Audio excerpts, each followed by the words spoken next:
বিয়ে বাড়ির বাবুর্চিদের মতো বোরহানি এত সহজে বাড়িতে বানানো যায়, এই ভিডিও না দেখলে বিশ্বাসই করতে পারবেন না। আসসালামু আলাইকুম, ড্রিম কুকিং থিয়েটারে স্বাগত জানাচ্ছি।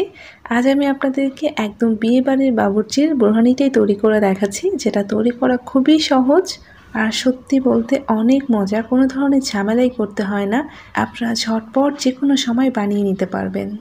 তো একটা বাটি নিয়েছি, তার মধ্যে আমি একটা মার্কিন কাপড় দিয়ে দিচ্ছি, খুবই পাতলা একটা সুতি কাপড়। আমরা যে ড্রেসে ফলসের কাপড় লাগাই এটা হচ্ছে সেই কাপড়টাই।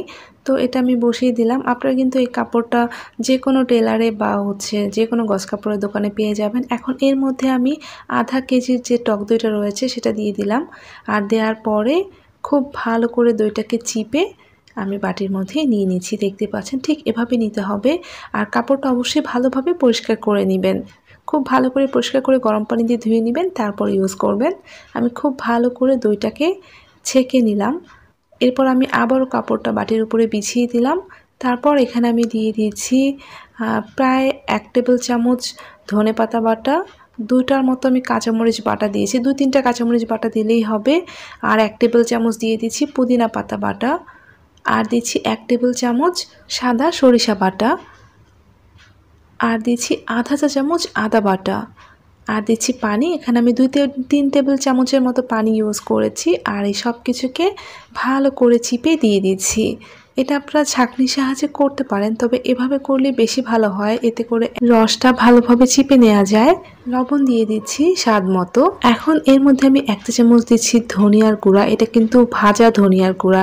1 চা চামচ দিয়েছি জিরার গুঁড়া, এগুলো সবগুলো আমি শুকনো তাওয়ায় ভেজে গুঁড়ো করে নিয়েছি।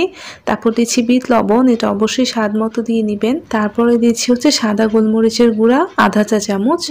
এখানে চিনি অ্যাড করতে হবে 2 টেবিল চামচের মতো, তবে আমি আজকে চিনি অ্যাড করছি না, আমি এই যে জিরো কলের যে চিনিটা রয়েছে সেটাই অ্যাড করে দিচ্ছি। তো আমি এখানে 3 প্যাকেটের মতো জিরো কলের যে চিনিটা রয়েছে সেটা অ্যাড করে দিয়েছি। আর দিয়েছি 1 টেবিল চামচ টমেটো সস। এখন এই সব কিছুকে খুব ভালো করে মিক্সড করে নিতে হবে।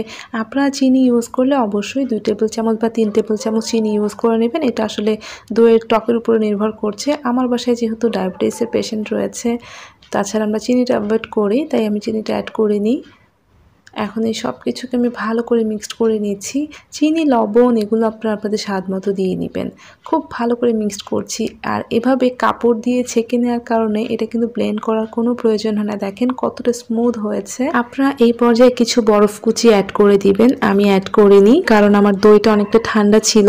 তো আপনারা অবশ্যই বরফের টুকরাটা অ্যাড করে নেবেন, তখন দেখবেন যে দইটা আরেকটু হালকা হয়ে গিয়েছে, মানে পাতলা হয়ে গিয়েছে। বিয়ে বাড়িতে বাবুর্চিরা দইটাকে এভাবে মার্কিন কাপড় দিয়ে ছেঁকে নেয়, এতে করে দইটা অনেক বেশি স্মুথ হয়ে যায়। আর দইটাকে ব্লেন্ড করার কোনো প্রয়োজন হয় না, জাস্ট খুব ভালো করে মিক্সড করে নেয়, তাতেই তারা ইজিলি বোরহানিটা তৈরি করে ফেলতে পারে, যেহেতু তারা অনেকটা বোরহানি তৈরি করে। সো আপনারা খুব সহজভাবে ঝামেলা ছাড়াই বিয়েবাড়ির বাবুর্চির এই বোরহানিটা বাড়িতে যে কোনো সময় তৈরি করে নিতে পারেন। আর এটা সত্যি বলছি খেতে অনেক মজা হয়ে থাকে। বিয়েবাড়ির বাবুর্চির হাতের এই ভারী বোরহানিটা খেতে আমার খুবই ভালো লাগে। তো আপনাদের সাথেও শেয়ার করলাম, আশা করছি আপনাদের ভালো লাগবে। ভালো লাগলে প্লিজ রেসিপিটাতে একটা লাইক দিতে ভুলবেন না, তার সাথে চ্যানেলটাকে সাবস্ক্রাইব করে অবশ্যই আমার সাথে থাকবেন। সবাইকে ধন্যবাদ জানাচ্ছি, সবাই ভালো থাকবেন। আল্লাহ হাফেজ।